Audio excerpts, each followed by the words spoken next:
கிறிஸ்துவுக்குள் பிரியமானவர்களே, ஒரு அன்பான சகோதரி இருந்தாங்க. அவர்களுக்கு ஒரு வயதுடைய பெண் குழந்தை ஒன்று இருந்தது. வெளியே செல்ல வேண்டிய சூழ்நிலை இருந்ததுனால அந்த குழந்தைய வீட்டில் வேலை செய்கிற பணிப்பெண் கிட்ட பார்த்துக்க சொல்லி விட்டுட்டு வெளியே போயிட்டு வந்தாங்க இந்த சகோதரி. இந்த பணிப்பெண் சில வேலைகள் இருந்ததுனால அந்த குழந்தைய பெட்ரூம்ல விட்டுட்டு வேலையை கவனிக்க போயிட்டாங்க.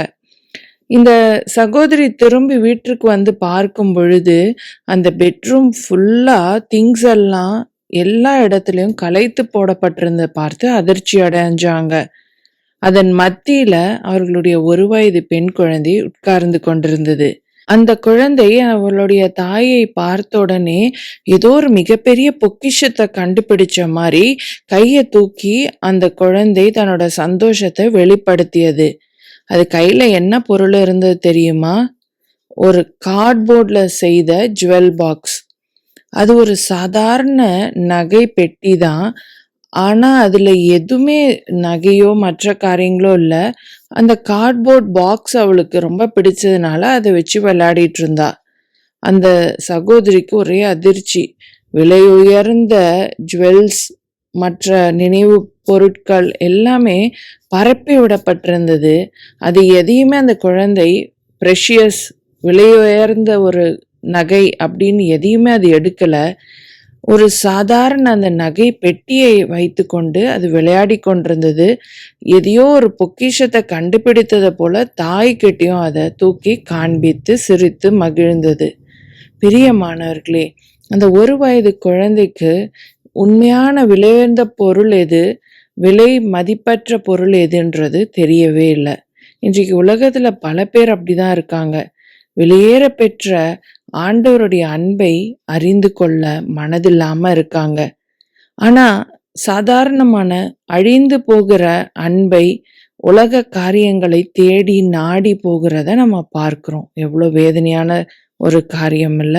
வேதத்தில் மத்தேயு எழுதின சுவிசேஷம் 13ஆம் அதிகாரம் 44, 45 வசனங்கள், 46 வசனங்கள் எல்லாமே பார்த்தீங்கன்னா சம்பவங்களை ஆண்டவர் உவமைகளாக சொல்லுகிறார். அன்றியும் பரலோக ராஜ்யம் நிலத்தில் புதைந்திருக்கிற பொக்கிஷத்துக்கு ஒப்பாயிருக்கிறது.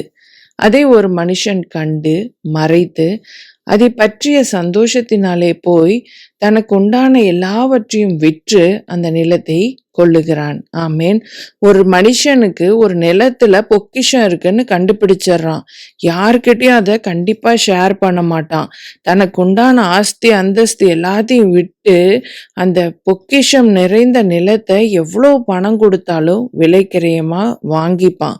அதன் பின்பு அந்த பொக்கிஷத்தை எடுத்து அந்த ஆஸ்திகளை அவன் அனுபவிப்பான் அப்படிங்கிறது இதோட அர்த்தமா இருக்கு.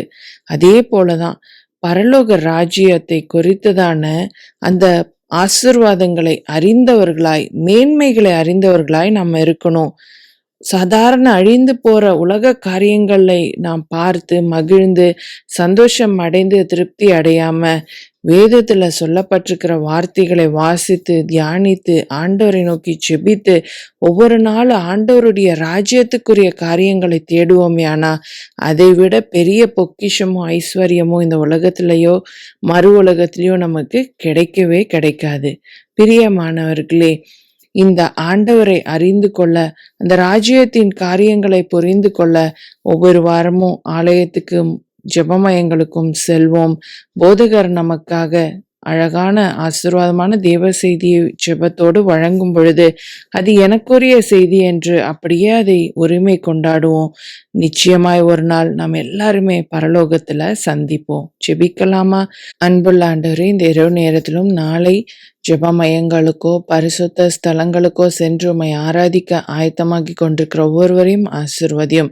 எல்லா தடைகளையும் நீக்கி போடும். சுகவீனமோ அல்லது குடும்பத்தில் சில பிரச்சனைகள் எது இருந்தாலும் அது எல்லாமே தடைகளெல்லாம் நீங்கி எல்லாரும் பிரேயர் சென்டருக்கோ சர்ச்சுக்கோ வந்து உம்மை ஆராதிக்கட்டும், தொழுது கொள்ளட்டும். பரலோக ராஜ்யத்துக்குரிய காரியங்களை பற்றி அறிந்து கொள்ளட்டும்.